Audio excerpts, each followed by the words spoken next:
అందరికీ నమస్కారం. IYR talks మొదలుపెట్టి ఎఫెక్టివ్గా పోస్టింగ్స్ మొదలుపెట్టి ఒక సంవత్సర కాలం అయింది. ఈ సంవత్సర కాలంలో సబ్స్క్రైబర్స్ బేసు 3,000 నుంచి 33,000 దాకా పెరిగింది. ఐవైఆర్ టాక్స్ను ఆదరిస్తున్న మీ అందరికీ నా ధన్యవాదాలు. భవిష్యత్తులో కూడా ఇదే రకంగా ఐవైఆర్ టాక్స్ని మీరు ఆదరిస్తారని ఆశిస్తూ ఉన్నాను. Thank you. అందరికీ నమస్కారం. Retired engineering in chief Kondalarao గారితో ముఖాముఖి పార్ట్ 1 ఆయన ఇంజనీరింగ్ ఇన్ చీఫ్గా రిటైర్ అయిన దాకా కొనసాగించడం జరిగింది. ఇది పార్ట్ 2. పార్ట్ 2లో వారు రిటైర్ అయిన తర్వాత ఆంధ్రప్రదేశ్ రాష్ట్రానికి, తెలంగాణ రాష్ట్రానికి కన్సల్టెంట్గా ఏ రకంగా పనిచేస్తూ ఉన్నారు, సత్యసాయి ట్రస్ట్తో ఆయన అనుబంధం ఏ రకంగా కొనసాగింది, దానికి అనుగుణంగా చేసినటువంటి కార్యక్రమాలు, వీటిని గురించి దీంట్లో మీతో ఆయన అభిప్రాయాలను, ఆయన అనుభవాలను పంచుకోవటం జరుగుతూ ఉన్నది. పార్ట్ 1 చూచినటువంటి ఆయన కొలీగ్సు, పంచాయతీరాజ్ ఇంజనీర్సు ఆయనకు అమోఘమైన ప్రశంసలు కురిపిస్తూ వాళ్ళ కామెంట్స్ను పెడుతూ ఉన్నారు.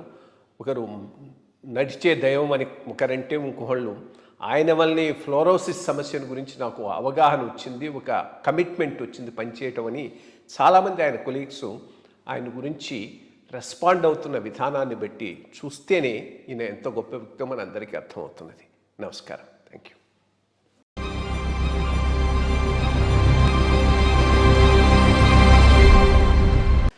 సో అప్పటి నుంచి ఏ రకమైన వర్క్స్ అవి చూస్తున్నారు? ఆ టైంలో ఆ 31/10/95కి ముందర ఫిబ్రవరిలోనేమో, అంటే 94లో ఒక ఫ్లోరోసిస్ మీద ఒక నేషనల్ మీటింగ్ అయిందండి. ఆ మీటింగ్ పుట్టపర్తిలో పెట్టారు. పుట్టపర్తిలో పెట్టినప్పుడు స్వామి సత్యసాయి బాబా గారి ఆధ్వర్యంలో అయిందనమాట అండి. ఆ 94 నుంచే నాకు ఆయనతోటి ఇది వచ్చేసింది. వచ్చినప్పుడు అప్పుడు నేషనల్ మీటింగ్ కాబట్టి నేను యాజ్ ఈఎన్సీ నేను చూడవలసి వచ్చింది. పరాక్ ఏమో కలెక్టర్గా ఉండేవాడు అక్కడ. సో ఆయన కలెక్టర్గా, ఆయన నేను ఈఎన్సీగా నేను ఆ అరేంజ్మెంట్స్ అన్నీ చేయవలసి వచ్చింది. బికాజ్ అన్ని స్టేట్స్ నుంచి వస్తారు కదండి, నేషనల్ ఇది కదా. సో మీ ఇద్దరం రెస్పాన్సిబుల్ అనమాట, అఫీషియల్ రెస్పాన్సిబిలిటీ. మీ ఇద్దరం కలిసి చేయవలసి వచ్చింది. చేసేటప్పుడు ఆ 94 మీటింగ్లోనే అప్పుడు మన ఏవిఎస్ రెడ్డి గారు సెక్రటరీ, మన సమరసింహారెడ్డి గారు మినిస్టరు, వీళ్ళు అక్కడికి ఫ్లోర్ అక్కడ హెడ్ కింద మామూలు పంచాయతీరాజ్ నుంచి చేస్తున్నాం కూడా అక్కడికి వచ్చారు. ఆ రకంగా 94 నుంచే మాకు స్వామితోటి కొంచెం ఇచ్చింది. వచ్చినప్పుడు ఆయన ఏమన్నారంటే, ఇలా అనంతపూర్ జిల్లాలో చాలా విలేజెస్ అన్నీ ఫ్లోరోసిస్ ఎక్కువ ఉంది, ఫ్లోరైడ్ ఎక్కువ అవడం మూలని దీనికైనా డ్రింకింగ్ వాటర్ సప్లై చేయాలి అనేటటువంటిది పెట్టారు. పెడితే అప్పుడు పివి నరసింహారావు పిఎంగా ఉన్నప్పుడు no will certainly do something for this thing అని చెప్పి ఆయన బర్త్డే టైంలో చెప్పారటండి. సో ఆయన చెప్తారు కదా అని చెప్పి 11/94లో ఆయన చెప్పారు. ఫిబ్రవరి వరకు చూశారు. ఫిబ్రవరి వరకు ఆయన ఏం జరగలేదని ఫిబ్రవరి 95లో ఈయనే అనౌన్స్ చేశారు, నేనే చేసేస్తాను, ఇంకా గవర్నమెంట్ ఆఫ్ ఇండియా దగ్గర నుంచి ఏమి రిప్లై లేవు, వాళ్ళకి ఫండ్స్ ఏమి లేవున్నట్టున్నాయి అని చెప్పేసి ఫిబ్రవరిలో చేసేసరికి, అప్పుడు ఫిబ్రవరిలో ఎన్టీ రామారావు సీఎం చేసేసరికి సరే ఇక్కడి నుంచి యాజ్ ఈఎన్సీ, అప్పటికి నేనే ఈఎన్సీగా ఉన్నాను, ఇంకా ఆర్డబ్ల్యూఎస్ ఇన్ఛార్జి, నన్ను చూడమని పంపించారు. అందుకని ఇంకా ఆ వేళ నుంచి నాకు స్వామితోటి రెగ్యులర్ ఎస్టిమేట్ చేయడం, ఆయనకి చెప్పడం ఇలాగా. ఆయన మార్చిలోనేమో క్లియర్ చేశారు. చేసి we have to complete it by 11. అంటే ఏంటంటే హార్డ్లీ 9 months కూడా లేదు, 9 monthsలో వేయాలి. నా 23/11కి ఇది ఇనాగ్రేషన్ అవ్వాలన్నారు. బాబు ఇది ఎలాగా, 100 kilometers పైప్ లైన్ వేయాలి నేను అక్కడి నుంచి రావడం, అవన్నీ. సరే ఇంకా ఆయనతోటి అనలేక సరే సార్ అన్నాను. అంతేనండి, మార్చిలో మొదలుపెట్టాం. ఈ రకంగా మార్చిలో మొదలుపెట్టి నేను 31/10కి రిటైర్ అయిపోతున్నాను. అప్పుడు చక్రవర్తి గారు ఆయనకి చెప్పారు ఒక 2 నెలల ముందర, 9th monthలోనే ఎప్పుడు మన 23/11కి ఆయన ఉండరండి, 23/11కి మీరు ఇనాగ్రేషన్ పెట్టారు అంటే, నువ్వు కొండలరావు వెళ్ళిపోతే ఎలాగా, ఆయన ఉండాలి అని చెప్పి స్వామి అని వేసేసారు, ఆయన ఉండాలని. ఇది ఈ లోపుని చంద్రబాబు నాయుడు గారు రావడం, ఆయన నోటీసు కూడా ఈ చెప్పడం అయింది. చెప్పేసరికి ఆయన కంటిన్యూ చేద్దామని ఆ రకంగా ఏ రకంగా అయితే కంటిన్యూ అయిపోయాను. నన్ను అదే రకంగా అక్కడే రీఅపాయింటెడ్ అని చెప్పి సెక్రటరియట్లోనే ఉంచేసేసి, బట్ ఆ స్కీమ్ మాత్రం నేనే చూడాలని చెప్పి ఆర్డర్లో ఇచ్చారు. బికాజ్ స్వామి అడిగారు కదా అని చెప్పి. సో ఏ రకంగా కంటిన్యూ అయినా స్కీమ్ ఇన్ఛార్జ్ నేనే అయ్యానండి. అందుకని చెప్దామని మీకు. అండ్ ఆ స్కీమ్ సక్సెస్ఫుల్గా కంప్లీట్ అయింది. అండ్ ఎంత కాస్ట్ ఎంత అది ఆయన అనుకున్నట్టుగా మాకే ఆశ్చర్యం ఇస్తుందండి. ఎందుకంటే అండి అది మార్చిలో మొదలుపెట్టాక దానిలో ఒక 150 స్కీమ్స్కి ఇండివిజువల్ బోర్వెల్స్ ఉన్నాయి. అటు హిందూపూర్ ఏరియాలో కెనాల్స్ లేవు అన్నమాట అప్పటికి. సో ఇండివిజువల్ బోర్వెల్స్తో చేయవలసి వచ్చింది ఆ హిందూపూర్ ఆ ఏరియా నేను. ఆ 150 గురు పూర్ణిమకు జూలై 7th ఆ ప్రాంతంలో వస్తుంది. కంప్లీట్ అవ్వాలన్నారు. మీరు నమ్మరు, 10-15 రోజులు ముందర వరకు 150కి మేము ఫిజికల్గా కంప్లీట్ చేసే పవర్ లేదే టెస్టింగ్ ఎలా అవుతాయి? ఇంకా అక్కడి నుంచి వాళ్ళకి రాస్తే మీరు ఎలాగైపోయో మాకే తెలీదు. రోజుకి అలాగ 10 చొప్పులు ఇచ్చేసి లాస్ట్ ఇంకో 4 మిగిలేయండి. ఆ 4 కూడా గురు పూర్ణిమ ముందర రాత్రి నైట్ కరెంట్ ఇచ్చేసి మర్నాడు పొద్దు నేను అక్కడి నుంచే, అప్పుడు ఇనాగరేషన్ అంటే ఇలాగ అట్టహాసం చేయడం ఏమి ఉండదు అక్కడ స్వామితోటి.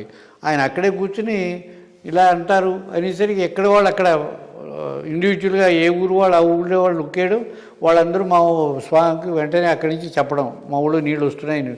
154 వచ్చేసాయి. ఆశ్చర్యపోయి నేనే. అప్పుడు నాకు ధైర్యం వచ్చింది. 3 నెలల్లో 150 స్కీములు కరెంట్ ఇప్పించగలిగి చేశానంటే ఇట్స్ అన్ ఇంపాసిబుల్ టాస్క్. మామూలు గవర్నమెంట్లో అయితే మాకు ఏదో కరెంటు కనెక్షన్ అడిగితేనే 3 నెలలు పుచ్చుకుంటారు వీళ్ళు, మామూలు ఉన్న పవర్. అలాంటిది 150 స్కీములకి 10-15 రోజుల్లో వచ్చేసాయి మాకు. అప్పటి ధైర్యం వచ్చి అయితే ఇది కూడా చేయగలము అనేటటువంటి వచ్చింది. అది 23/11 అండి. మీరు నంబర్ 22/11కి ఎలాగో అలా కంప్లీట్ చేసి అక్కడ ఆన్ చేసేటట్టు ఏర్పాటు చేసాం. మొత్తం ఆన్ అయిపోయింది. అప్పుడు ప్రెసిడెంట్ వచ్చారు, ప్రెసిడెంట్ ఇనాగ్రేట్ చేశారు. అది దానికి ముందర ఇది చేసామండి. మనం అనంతపూర్ ప్రాపర్ కూడా మేమే అనంతపూర్ అండ్ అరౌండ్ సరౌండింగ్ విలేజ్కి అది ఒక సపరేట్ స్కీమ్ ఉంది. అది కూడా చేస్తే ఒక వారం రోజుల ముందర దానికి పివి నరసింహారావుతో ఇనాగ్రేషన్ పెట్టారు. ఆయన వచ్చి అంటే అక్కడ సైట్ మీద చేయడం లేదు, ఇక్కడికే వచ్చి ఆయన నొక్కుతారు అంతే, అది ఎక్కడికక్కడ అయిపోతుంది. అలా చేసిన తర్వాత ఆయన మమ్మల్ని నన్నును రామకృష్ణ మీ ఇద్దరు అంటే ఎల్ఎన్టీ తరఫున రామకృష్ణ ప్రెసిడెంట్గా ఉండేవాడిగా వీళ్ళిద్దరి వల్ల ఎంత అయింది ఇది చెప్తే మమ్మల్ని స్టేజ్ మీద తీసుకొచ్చి మా ఇద్దరికి బంగారపు కంకణాలు తొడిగించారండి. పిఎం తొడిగాడండి. అంత ముందర నన్ను అడిగారు స్వామి నేను ఏదైనా నువ్వు ఇలాగా ఆనరీగా చేస్తున్నావు, I want to give some present for you అంటే గవర్నమెంట్ సర్వెంట్గా మేము పుచ్చుకోకూడదు స్వామి అని చెప్పారు. అంటే చక్రవర్తిని అడిగారు. అంటే చక్రవర్తి అప్పుడు ఆయన అవును స్వామి ఆయన చెప్పింది కరెక్టే, దానికి ఏదో చెప్పారు లిమిట్ 5,000 వరకు మనం ఇవ్వచ్చు ఆ ప్రజెంటేషన్ కింద, 5,000 దాటి ఇవ్వకూడదు, ఈ రకంగా ఉంది. ఓహో అలాగా అన్నారు ఆయన. అంతే విన్నారు. విని ఏం చేశారు, ఆయనకి ఇష్టం లేదు 5,000 ఇవ్వడం, కంకణాలు చేయించారు మా ఇద్దరికి. అది పిఎంకి ఇచ్చి మీరు తొడగండి అన్నారు. పిఎంఏ తొడిగేశాడు. ఆశ్చర్యేసింది. పిఎం తోటి కంకణం తొడిగించుకోవడం అనేది ఎంత అదృష్టం. అది స్వామి దయ వల్ల అయింది, కానీ లేకపోతే it is out of question. మీకు తెలుసు కదా చెప్పేది ఉంది. అందుకని పిఎం తొడిగాడు కాబట్టి ఇంకెవరు మమ్మల్ని క్వశ్చన్ చేసేది కూడా లేదు. అందుకని అది అలా ఎప్పుడు పూజ తొడుక్కోను అంతే, దానిలోనే పెట్టి పూజ చేసుకుంటూ ఉంటాను. సో ఈ రకంగా మా ఇద్దరికి తొడగడం అయింది, చేసేసారండి. ఆ రకంగా ఏదో స్వామి అప్పటి నుంచి ఇంకా బాబా గారితో నాకు పరిచయం అయింది. సో అప్పుడు నియర్లీ 720 విలేజెస్ ఒక అనంతపూర్లోనే చేసామండి. మొత్తం 1.5 yearsలో అన్నీ కంప్లీట్ చేసేసి ఇనాగ్రేట్ చేయము. అది అయిపోయిన తర్వాత మెడక్లో కొన్ని, మహబూబ్ నగర్లో కొన్ని డ్రౌట్ ఏరియాస్ ఉన్నాయి, అవి కూడా చేయాలి. ఇక్కడి నుంచి వీళ్ళు రిప్రజెంటేషన్ ఇచ్చారు. అంటే సరే అవి కూడా సర్వే చేస్తే తర్వాత మళ్ళీ ఇక్కడ ఒక 50 కోట్లు పెట్టి మెడక్లోను మహబూబ్ నగర్లోను, అప్పుడు మెడక్ అంటే సంగారెడ్డి ఇవన్నీ కలిపి ఉండేదండి కంబైన్డ్ స్టేట్. అక్కడ ఒక 30-40 కోట్లు అక్కడ కొన్ని విలేజెస్కి చేసాం. అప్పుడు అది అయిపోయిన తర్వాత 2002లో మెడ్రాస్లో బాగా డ్రౌట్ సిచ్యువేషన్ వచ్చిందండి. 3 ఏళ్ళ నుంచి వాళ్ళకి డ్రౌట్ వచ్చేసి అసలు నీళ్లు ట్యాప్లన్నీ కట్టేశారు. కొన్ని ఏరియాస్ ట్యాంకర్స్ సప్లై చేయడం ఇలా వచ్చింది. అది ఆయన నోటీస్కి వెళ్ళి సడన్గా ఆయన బృందావనంలో ఉండగా అక్కడ అనౌన్స్ చేశారు బెంగళూరులో, ఇలాగ నేను చెన్నైకి వాటర్ సప్లై స్కీమ్ చేసేదలుచుకున్నానని అనేసరికి అందరూ ఆశ్చర్యపోయారు. గబుక్కుని ఏం చేయాలని వాళ్ళకి రాశారు మామూలు గవర్నమెంట్కి. రాస్తే వాళ్ళు ఏం చేశారండి, కావేరీ నుంచి మాకు వస్తుంది, అది 100 మైల్స్ డిస్టెన్స్లో ఉంది, అక్కడి నుంచి పంపు చేయాలని అప్పుడు జయలలిత చీఫ్ మినిస్టరు, ఆవిడేమో ఎస్టిమేట్ చేయమన్నారు వాళ్ళని. చేస్తే వాళ్ళు పంపింగ్ అక్కడి నుంచి ఒక 1 TMC పంపింగ్కి 1000 crores ఒక ఎస్టిమేట్ చేశారు. 1000 crores 1 TMC పంపింగ్. దాని పంపింగ్ కాస్ట్లు ఎవరి annually it is coming to another 50 to 100 crores pumping కాస్ట్లు ఎస్టిమేట్ వచ్చింది. 1000 crores అనేసరికి ఇది మొత్తం మేము అంతా కలిపి 300 కోట్లలో చేసాం, 720 విలేజెస్కి అనంతపూర్ది. ఏమిటి ఇంత కాస్ట్ అయిపోయిందని ఆయన రిఫర్ టు కొండలరావు రిఫర్ చేయమని చెప్పి నాకు పంపించేశారు. అప్పుడు నాకు వచ్చేసరికి నేను వెళ్ళి వాళ్ళతోటి ఇంజనీర్ చేసి ఇలాగ అయింది వాళ్ళు కమిటీ చెప్పారు. అప్పుడు నేను ఆలోచించాను, చాలా ఇదిగా ఉందని చెప్పి చక్రపాణి దగ్గరికి వచ్చాను. చక్రపాణి మంచి సజెషన్ ఇచ్చాడు. ఎందుకండి మనం ఎన్టీఆర్ కెనాల్ కెనాల్ కూడా తవ్వాము వాళ్ళకి మన శ్రీశైలం కింద నుంచి తెలుగుగంగ కెనాల్ అని. ఆ తెలుగుగంగ కెనాల్ ప్రకారం 15 TMC మనం వాళ్ళకి ఇవ్వాల్సిన బాధ్యత ఉంది. అది వాళ్ళ బోర్డర్ దగ్గరికి వెళ్ళేసరికి 12 TMC 3 TMC will be the losses and all that, plus మన ఇరిగేషన్ ల్యాండ్స్కి 12 TMC వాళ్ళకి ఇస్తాం. అది ఎన్టీ రామారావు రిప్రూవ్ చేశారు. అయితే దానికి లైనింగ్ చేయక మేము ఇవ్వలేకపోతున్నాం, అంతా సీపేజ్ అయిపోతుంది, అది చేస్తే బాగుంటుంది, మీరు చూడండి అని చెప్పి ఒక సలహా చెప్పాడు. అది బాగుందని చెప్పి నేను చూస్తానని చెప్పి కండలేరు నుంచి 150 kilometers అండి.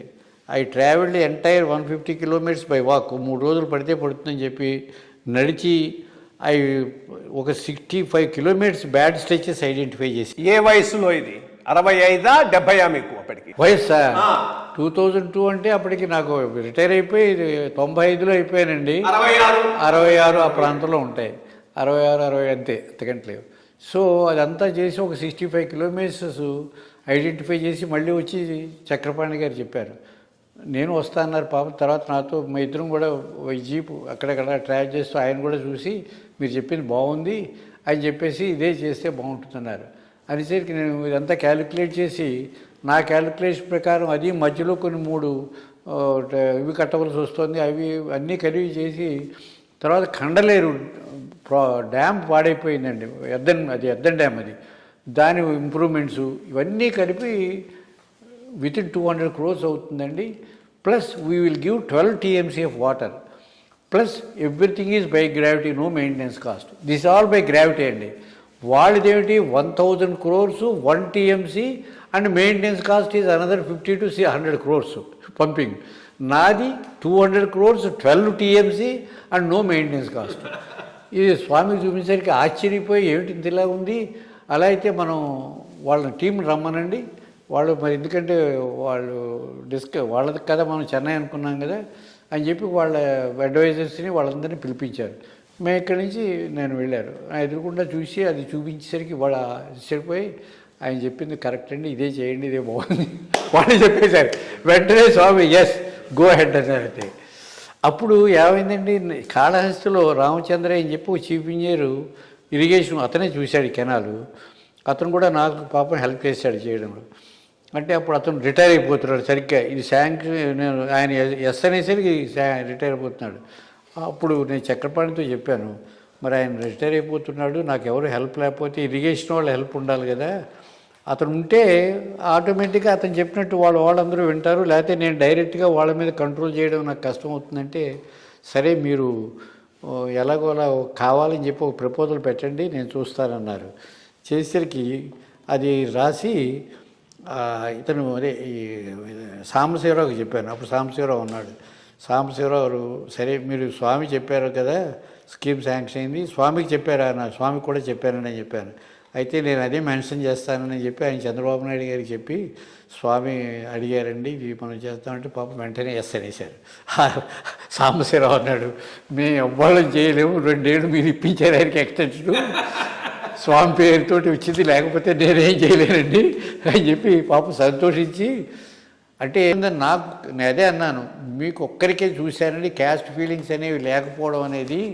మీరు మనిషిని బట్టి రికమెండ్ చేస్తున్నారు. ఎందుకు చెప్తున్నానంటే నేను రికమెండ్ చేసిన వాళ్ళందరూ కూడా ఎవరైనా నేను చూసేవాడిని కాదు, వాడు సరిగా పనిచేస్తాడా లేదా అనేది. అతను బాగా చేస్తున్నాడు రికమెండ్ చేశాను, అందరికీ తెలుసును. చక్రపాణి కూడా చెప్పాడు వాడు చాలా మంచివాడని. ఆయన రికమెండ్ చేశారు, నేను రికమెండ్ చేశాం.